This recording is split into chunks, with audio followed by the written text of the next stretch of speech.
helping you to get from zero to hero. Zero to hero? As a music producer, it's the Krannaken.com Music Marketing Podcast with your host, David Verney.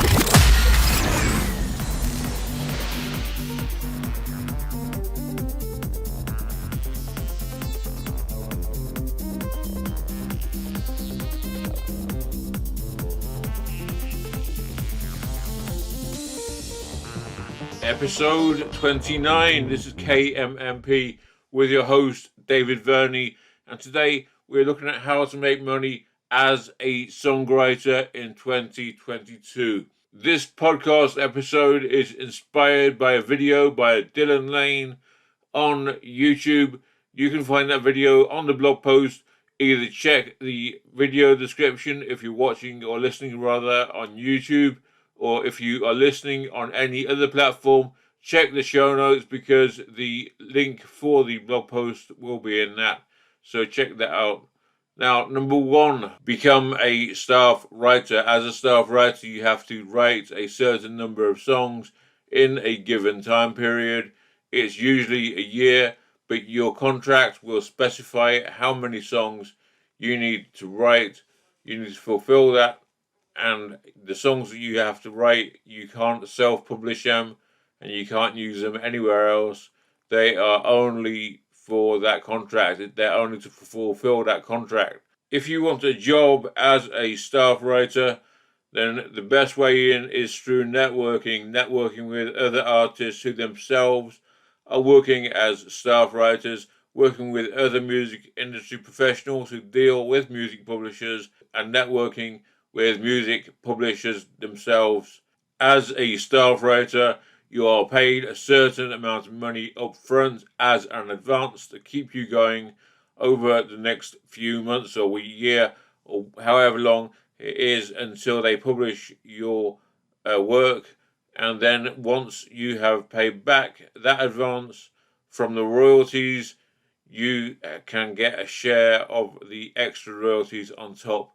If you write really good music that sells really well or becomes really famous or is used in a film that is a blockbuster, a worldwide blockbuster, then you can earn quite a bit of money as well on the royalties. So getting a job as a staff writer can be one of the most lucrative options available to songwriters in 2022.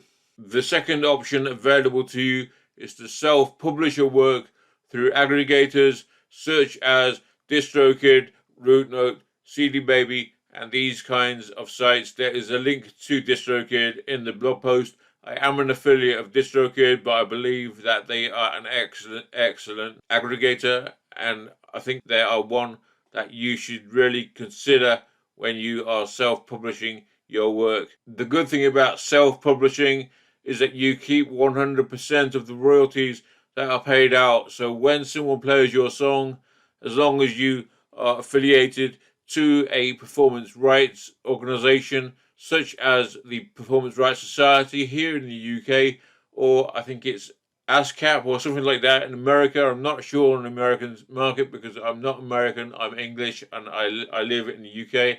So American publishing is not my thing, but in the UK, you need to be a member of the Performance Rights Society or something similar to that. The Performance Rights Society costs £100 and it's one time only. Once you have that, you can register all of your songs that you publish with the Performance Rights Society, and you can then expect to be paid fairly, on time, and without any hassles. So what's not so good about self-publishing your music? Well, sites like Spotify pay so little that you are looking at least 200,000 streams before you can get the minimum wage, and that is nothing. Mind you, once you get that 200,000 streams, you will probably be paid more from other streaming sites and retail sites as well, because it stands to reason that if there are 200,000 streams on Spotify, there are going to be more streams and more sales elsewhere too. Now, the third way of making money as a songwriter is through stock music licensing. For me, this is one of the best ways because this is the way that I make money through my music, is by making products. I make products for Pond5, I make products for We Make Dance Music as well. I sell more stock music and more music products for today's producers on We Make Dance Music and stock music itself through Pond5. I sell more of this kind of thing than any other kind of music products. It is my main way of making money as a producer. It is a great opportunity for music artists to make a lot of money. If you want to work with We Make Dance Music, there is a link for that. Well, there are two links for that. One's telling you more about working for We Make Dance Music, and the other one is the sign up link. You don't pay anything at all to work with We Make Dance Music. All you do is sign up, and you can make templates for your DAW synth presets for all of the major synths, such as Serum, Silent, and Anna 2. You can also make sample packs that can be used in any DAW, MIDI packs, same thing. And you can also make royalty-free music. We Make Dance Music has a big community of DJs who are looking for the latest tracks to add to their sets. So if you are making music that appeals to the DJ, then We Make Dance Music is a great option for you. There are drawbacks to making stock music. One of these is that it can take quite a long time to list your music. Another one is that your money will fluctuate. You will never be able to say, I make this much per month or per year or per day or whatever. It just depends on how many songs your music gets. As well as this, I strongly urge that you join as many libraries as possible. This means much more time in listing them, but at the same time, the more songs you have available on as many non-exclusive platforms as possible, the more chance you will have of making sales. Non-exclusive means that you're free to sell the same track on as many non-exclusive libraries as you like. The only problem you have with using non-exclusive libraries is that your music will not generate you as much money as a exclusive library, because you get a higher percentage of the sale with an exclusive library. But with non-exclusive libraries, you have more irons in the fire, as we say over here. The next option, if you want to get into working as a songwriter, is for you to become a YouTuber. YouTube is big business these days. There is a lot of money to be made. It is a great option. Even if you don't use YouTube as your main primary source of income, it is still an essential part of making money online in any industry, particularly music, because there's a big music following on YouTube. In my view, one of the best things about working with YouTube is that Google are more generous than Spotify. Google will give you 55% of the ad revenue that is generated by ads that run on your videos. So that is much fairer than what Spotify will offer you. However, if you want to be paid for the videos that run on your channel, you need to have the required numbers of subscribers and the required number of watch time. Watch time is far more important than anything else. Watch time means that you have a certain number of time that people watch your videos, and for YouTube monetization, you need to have 4,000 hours of watch time, 1,000 subscribers. If you have any active strikes against your account, you can't use YouTube monetization, and you also need to be resident and work in an area or a country that is valid in the YouTube partner program.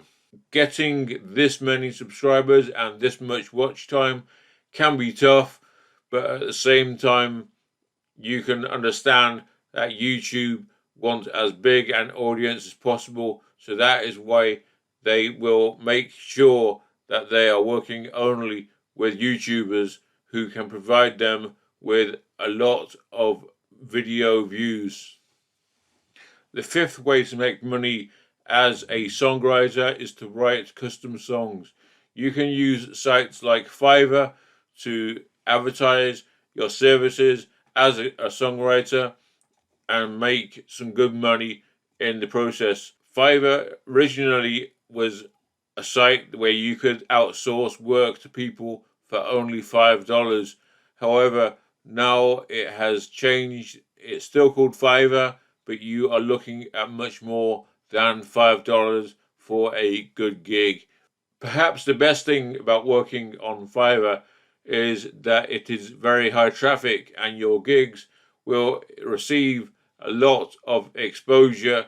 Therefore, you should not be short of work, particularly if you can build up a great reputation and a excellent rating for your gigs. On the downside, Fiverr does not provide you with passive income. Therefore, you have to keep doing the job over and over again to get the same amount of money back.